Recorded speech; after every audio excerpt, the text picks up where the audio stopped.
Morning. Today we're going to show you how to make a quick and dirty roof and base for a bee box, so you can get started if you've caught a swarm, or perhaps you've got a package ready to go but you don't have your flowhive ready and put together yet.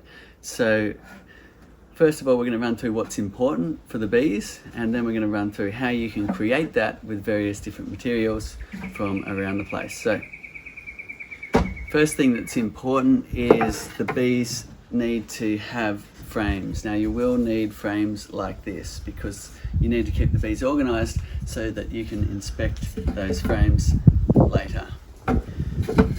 You will need a box like that, but you don't necessarily need the baseboard. The function of the flowhive 2 baseboard is to do a whole lot of things for you, including the pest management. But if you need to quickly create a base, I'll show you how to make a much more simple one of those. And the other thing you'll need is shelter, and that can be achieved in easy ways as well. So let's start at the baseboard. If you do have questions, put it in the comments below. So I was just creating a quick and simple baseboard right here. Now this is just using a piece of particle board, but you could use anything. You could use a piece of tin, a piece of old fibre cement sheet left over from some building site, or whatever you've got, some plywood. Doesn't really matter. You're not making this to be something to last forever. Okay, so the first thing you'll do is cut some sticks to size to be a riser. Now in this case you want the rise to be somewhere between 1/4 of an inch or 1/2 inch. In Australia the common size is about 9 millimeters of rise. In North America it tends to be a bit higher, a bit open, a bit taller entrance. I would recommend having smaller, especially when your hive is starting. That way the bees can defend the hive more easily when they're in their weak phase.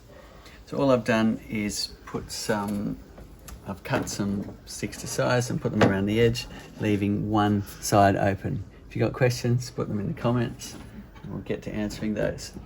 But it's not a bad idea to put it on some blocks or something that you've got around to get it up off the ground, away from the moisture and everything that's going on in the soil.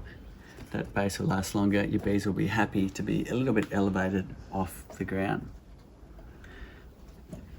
Then the next thing is your box. Now you will need a brood box. If you're really handy with skills, you could perhaps create a box yourself, but you will need a brood box. So that'll go on top of that base, lining it up like that. Noticing that there's an entrance now created at the front here for the bees to come in and out.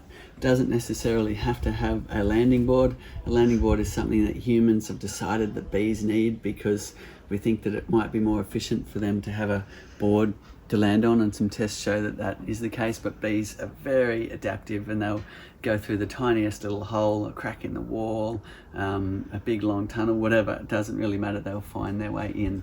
So as long as you have an entrance, your bees will be happy to get in and out of the hive. The entrance could be at the bottom of the box or it could be at the top.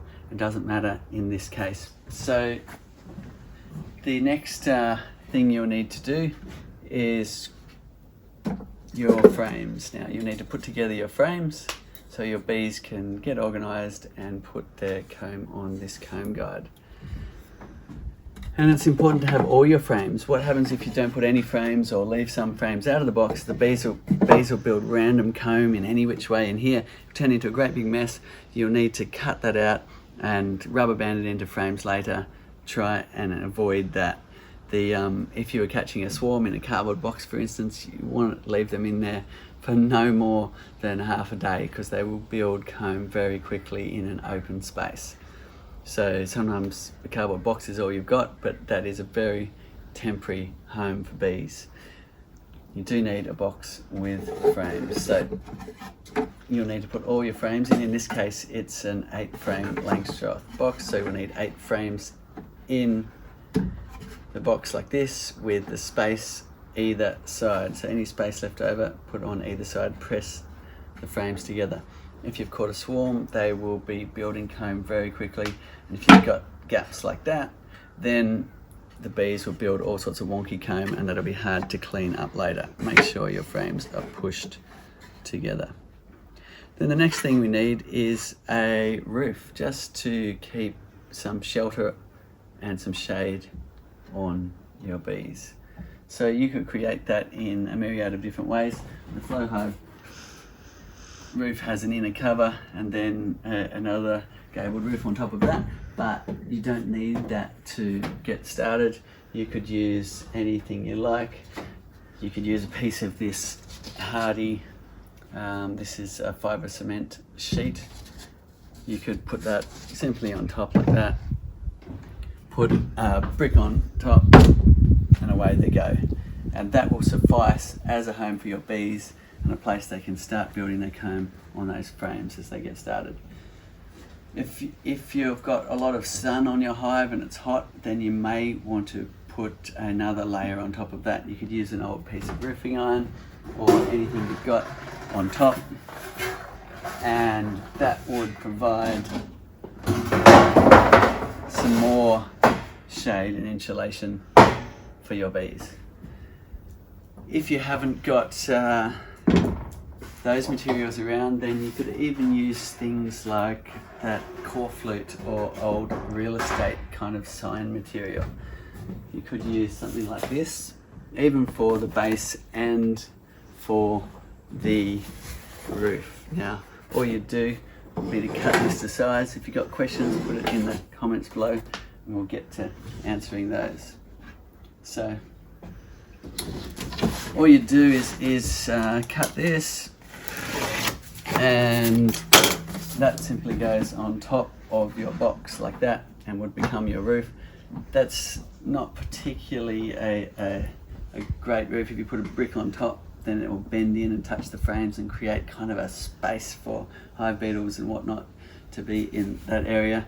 So in that case, it would be good to put a piece of tin on top of that, provide yourself a bit more shade, and also it will limit it from being pressed in when you put your brick on top. But that will suffice as a fine roof for your bees as they get started. I'll run through a few more options, but if you've got questions, put it in the comments below and we will get to answering those. Another thing you could use, and I've done a fair bit of in the past, is a tin base like this. Now this is just an old piece of tin, and what you could do is, if you didn't have time or didn't have the materials around to create this riser, would be to simply put it like that, nail it to the bottom, and then bend down the edge of the tin, creating a gap for the bees to come in the front. So all you do is nail this to the bottom, bend it down so the bees could come in like that. And bending it down would also mean that water, when it hit it, could then not go into the hive. If you're using a baseboard like this, sloping it towards the entrance is a good idea, because you don't want water pooling in your hive. Any water that comes in will flow out again.